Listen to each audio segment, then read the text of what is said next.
Sekarang kita melihat ke Papua sebentar, di mana sejak dipilihnya Biden sudah kita ingatkan, hati-hati sama Partai Demokrat dan strategi mereka menggoyang target country. Takutnya Papua ditarget. Komentar ini hanya analisa menanggapi berita kelompok bersenjata menyerang sehingga ada petinggi militer negara Jenderal Bintang 1 yang jadi korban. Hal ini serius, merupakan hal yang harus diperhatikan. Jangan sampai kita menganggap Menteri Pertahanannya tidak perform lagi setelah peristiwa pecah tiganya kapal Nanggala 402. Sementara beliau calon kuat presiden 2024 loh. Sungguh, kita melihat kedaulatan Papua dan kedaulatan Nusantaranya. Salah satu aset negara Indonesia yang besar adalah Papua. Namun saat ini Papua yang sudah bergabung sejak tahun 60-an, di mana sebelumnya 20 tahunan Pak Karno, Bapak Bangsa, berjuang membebaskan Papua dari tangan Belanda. Akhirnya berhasil di tahun 60-an. Strategi yang dipakai Pak Karno waktu itu adalah diplomasi. Pak Karno memang jagonya dalam diplomasi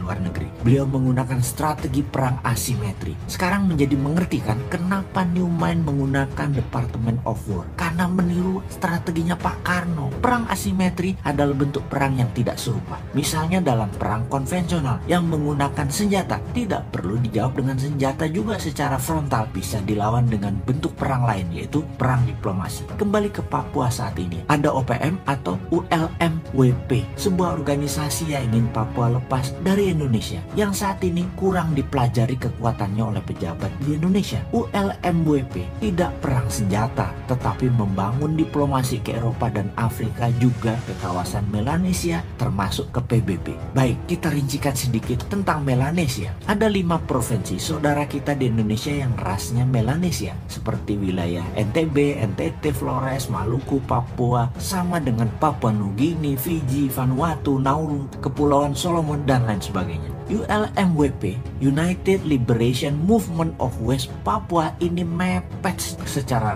kultural, ras, dan diplomasi ke negara Melanesia. Saya cukup tahu wilayah itu semua karena lama beredar di sana atas nama informasi. Saat ini menjadi pejuangnya adalah Dubes Indonesia untuk New Zealand. Berat tugas dia. Berat memang melawan perang asimetrik di Papua itu. Perlu keseriusan pemerintah pusat juga. Kita melihat kelemahan bernegara yang terus jadi pelajaran dan jangan terulang lagi. Misalnya dalam kasus Sipadan Ligitan, pulau yang diambil Malaysia. Malaysia itu tidak pakai senjata. Malaysia pakai kerja 20 tahunan. Malaysia melobi Mahkamah Internasional, melobi PBB, dan meletakkan tradisional fisherman Malaysia terus beredar di sana, sehingga uang, currency, radio, dan penduduknya hanya kenal Malaysia. Ketika waktunya tepat, Malaysia klaim Sipadan Ligitan. Hilang wilayah itu dari peta nasional Indonesia. Itulah perang asimetrik. Di Papua saat ini selalu ada instability, dan instability itu adalah warfare strategi. Dan ini semua harus distrategikan. Jangan naif bernegara. Hati-hati dengan Papua. Sulit memang kalau memandang dari sisi yang berbeda. Si Sontoloyo ini menjadi seakan-akan selalu salah dan selalu kalah. Padahal ini mau mengingatkan. Mengambil Freeport misalnya atas nama nasionalisme dulunya terlihat pahlawan, namun resikonya sama sekali tidak diperhitungkan. Seakan-akan semua semulus pantat bayi. Gak ada masalah. Bos. Capek deh kalau ngomong urusan beginian dengan beda generasi. Mengambil Freeport ada banyak sisi melihatnya, dan tidak ada satupun yang menguntungkan.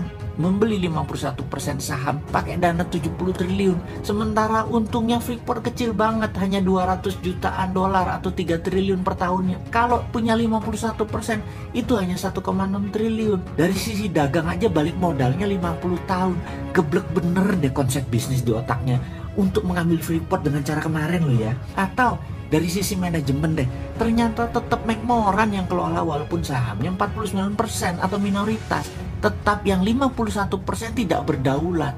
Ingat ya, Freeport itu outputnya atau hasilnya hanya koper konsentrat, bukan gold. Kemudian koper konsentratnya dikirim ke 3 lokasi, ke Jepang, Spanyol, dan Gresik. Yang di Gresik hasilnya apa? Bukan emas juga, masih anoda slime. Jadi mereka berusaha untuk tidak buat finish produk yang pure gold 99,99%. Anoda slime-nya dikeluarkan lagi, jadi pajak negara dapatnya kecil. Dia kali sudah 6 presiden sampai saat ini nggak nyadar juga.